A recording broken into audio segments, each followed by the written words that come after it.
Aaron here, bringing you a video, and it's basically a class setup. That's all it really is. And now, number one for this class is Bomb Bitch class.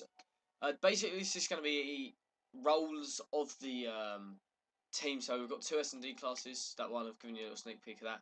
So what we're going to do, or what I'm going to do, is I'm going to walk you through this first one because this can be tweaked a bit. So because you're the person carrying the bomb, you can, preferably, for me, depending on the map, have an ASM1.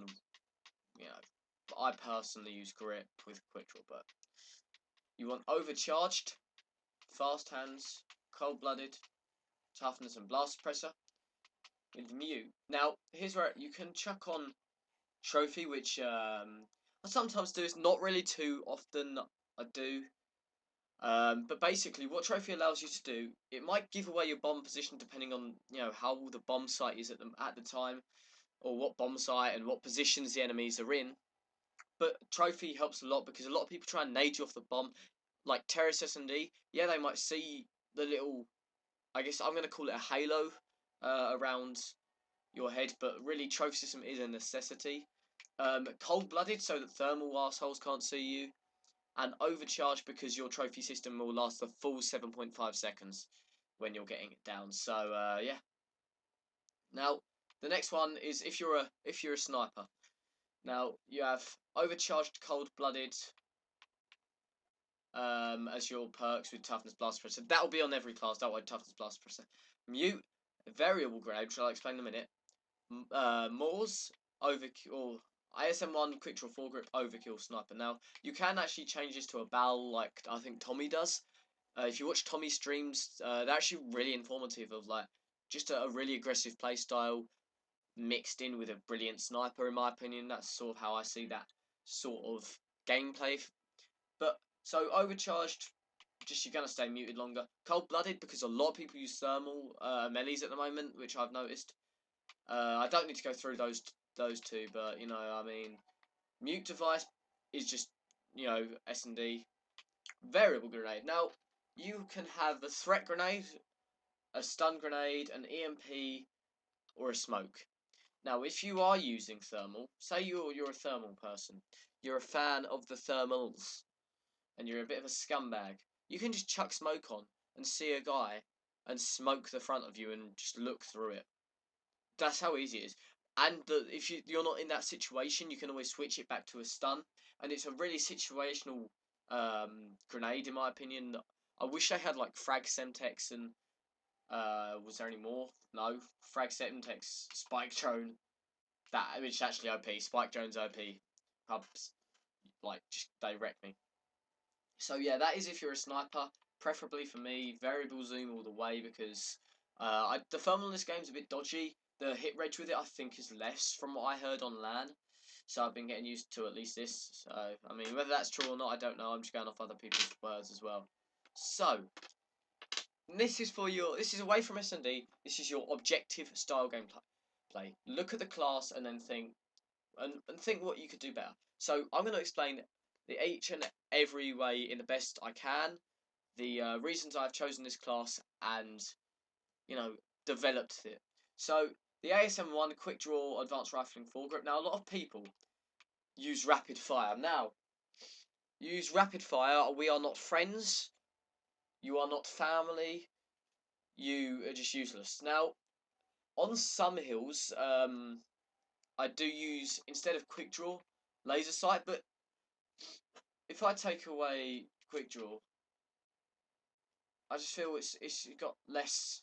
I don't know. It doesn't feel as good. So I mean, you can take away grip because you're close quarter gunfights, and have quick draw laser and advanced rifling, which is League play Black Ops 2, which reminds me of that.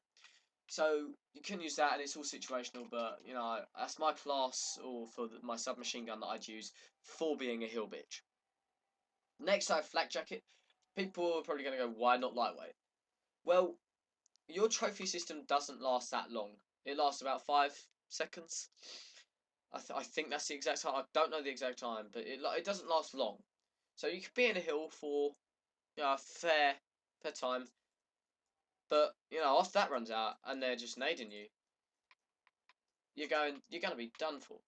And what I've actually done in the past is done that. I played bots without toughness just to test it, and it didn't seem as bad or as much of a necessity. But then they weren't hitting their shots, even though it was veteran. They weren't going to hit all their shots. You know what I mean? So, yeah, let's move on. Blast pressure up because you want to stay. I mean, it's just getting to the hill and breaking the hill, which I'd rather have blast suppressor.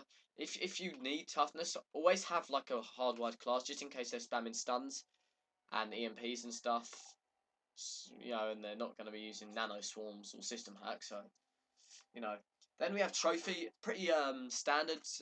The Black Ops 2 they used to have an AR running them, and they just chuck them in the hill, and then just protect them and watch over the objective players.